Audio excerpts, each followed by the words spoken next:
Have you ever felt like you've ticked all the boxes of success, yet something vital is still missing? Imagine a man named Thomas. From the outside, he had it all. A stunning house perched on a hill, a bank account that never seemed to dwindle, a reputation that preceded him, and a high-powered job that most people could only dream of. He was the very picture of modern success. But behind closed doors, a strange emptiness haunted him. Each new achievement, each promotion, each new luxury item he acquired only seemed to amplify a hollow echo inside him. The more he gained, the more life felt like a relentless, exhausting treadmill. The initial thrill of success had long faded, replaced by a dull, persistent sense of meaninglessness. He was winning a race he no longer remembered why he started running. The city lights, once a symbol of opportunity, now just seemed to highlight his own inner darkness. He was surrounded by people, yet felt profoundly alone. One morning, after another sleepless night staring at the ceiling, Thomas made a decision. He couldn't go on like this. He needed to escape, not just from his job or his routine, but from the noise in his own head. He packed a small bag, left his keys on the gleaming marble countertop, and drove away from the bustling city without a destination in mind. He just drove, seeking silence, seeking clarity, seeking a connection with the person he used to be, or perhaps the person he had never allowed himself to become. Hours turned into a full day, and the concrete jungle slowly gave way to rolling hills and winding country roads.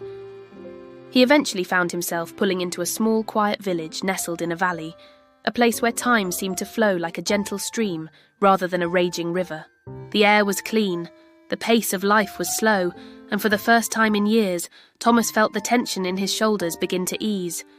He decided to stay, to walk, to simply be. A few days into his unplanned retreat, while wandering through a dense, ancient forest on the edge of the village, he came across a small, simple cabin.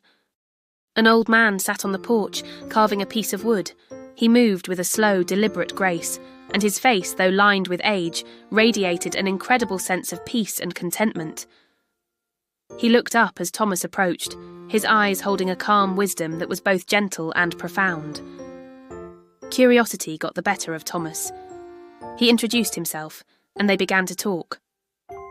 The old man lived a simple life, tending to his garden, observing the forest, and finding joy in the quiet rhythm of nature. He seemed to possess a kind of wealth that Thomas, with all his fortune, couldn't comprehend. After a while, the old man went inside and returned with a small, beautifully carved wooden box. He handed it to Thomas. Thomas took the box, admiring its craftsmanship. It was light. He gently opened the lid, his heart filled with anticipation. What secret could it hold? What treasure could this wise man be sharing with him? But as he looked inside, he found nothing. It was completely empty. A wave of confusion and even a slight tinge of disappointment washed over him. He looked at the old man, puzzled. Seeing the confusion on Thomas's face, the old man smiled softly. "You are looking for what is inside the box," he said, his voice as soft as the rustling leaves. "But you are missing the point. It is the empty space that truly matters. Only an empty container can be filled. Only an empty heart can receive new peace." The words struck Thomas with the force of a revelation. He looked down at the empty box in his hands and suddenly saw his own life reflected in it. His life wasn't empty. It was the opposite. It was crammed to the brim. It was overflowing with stress, with ambition, with deadlines, with the relentless pressure to achieve more, to be more. It was filled with the expectations of others and the even heavier expectations he placed on himself. There was no space, no room for quiet, no room for joy, no room for peace to enter. Intrigued and humbled, Thomas asked if he could stay for a few days. The old man agreed. Thomas spent his time helping with simple chores, chopping wood, tending the garden, fetching water from the well. In the evenings, they would sit by the fire, drinking warm tea and talking. But these conversations were different from the business meetings Thomas was used to. They were slow, thoughtful, and unhurried. There were long, comfortable silences between words, spaces where thoughts could breathe and settle. During these days, something began to shift within Thomas. As his mind, usually racing with worries and plans, started to quiet down, he began to notice the world around him with a new clarity. He noticed the subtle dance of the wind through the trees, the intricate patterns on a single fallen leaf, the comforting warmth of the teacup in his hands.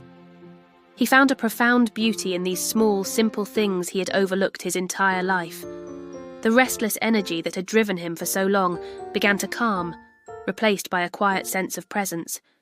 He was learning to just be, without the need to do or to achieve. In this newfound stillness, a deep understanding began to dawn on him.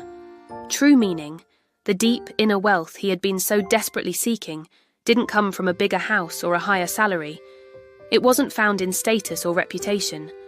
It grew from a place of inner peace. It was nurtured by compassion and forged in genuine connection with others and with the world itself. The old man, with almost nothing to his name, was richer than Thomas had ever been because he understood this fundamental truth. After a week, Thomas knew it was time to return. He thanked the old man, who simply nodded with that same serene smile. As he drove back toward the city, he felt like a completely different person. The skyline that once intimidated him now looked like just a collection of buildings. The world was the same, but his way of seeing it had been transformed. He didn't sell his house or quit his job. Instead, he brought the wisdom of the forest back with him. He changed his way of living. He stopped the relentless chase for more material possessions. He started carving out time, real quality time, for his friends and family, listening to them with his full attention.